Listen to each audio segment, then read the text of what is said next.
15 বছর মুক্তাগাছা থানা বিএনপির কোনো মিছিল মুক্তাগাছায় হয় নাই বললেই চলে।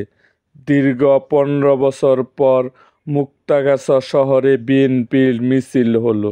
নবগঠিত জাতীয়তাবাদী যুবদলের কেন্দ্রীয় নির্বাহী কমিটিতে সভাপতি পদে আব্দুল মুনায়েম মুন্না ও সাধারণ সম্পাদক পদে মোহাম্মদ নুরুল ইসলাম নয়নকে নির্বাচিত করে 6 সদস্য বিশিষ্ট আংশিক কমিটি ঘোষণা করায় বিএনপির চেয়ারপারসন বেগম খালেদা জিয়া দেশনায়ক তারেক রহমানকে অভিনন্দন জানিয়ে ময়মনসিংহ দক্ষিণ জেলা বিএনপির সিনিয়র যুগ্ম আহ্বায়ক জাকির হোসেন বাবলুর নির্দেশে একটি মিছিল মুক্তাগাছা শহর প্রদক্ষিণ করে।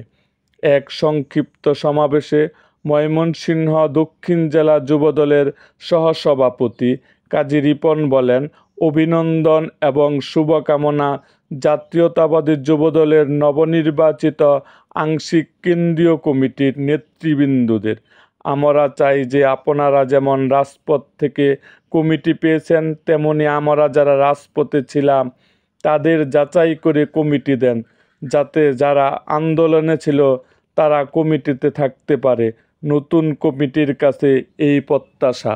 এরকম আরও ভিডিও পেতে এবং রাজনৈতিক অঙ্গনের নানা ঘটনা ও ইতিহাস জানতে ময়মনসিংহ জেলার মুক্তাগাছা থানার ইতিহাস ও ঐতিহ্য সম্বন্ধে জানতে আমাদের চ্যানেলটিকে সাবস্ক্রাইব করুন এবং পাশে থাকা বেল আইকনটি বাজিয়ে দিন।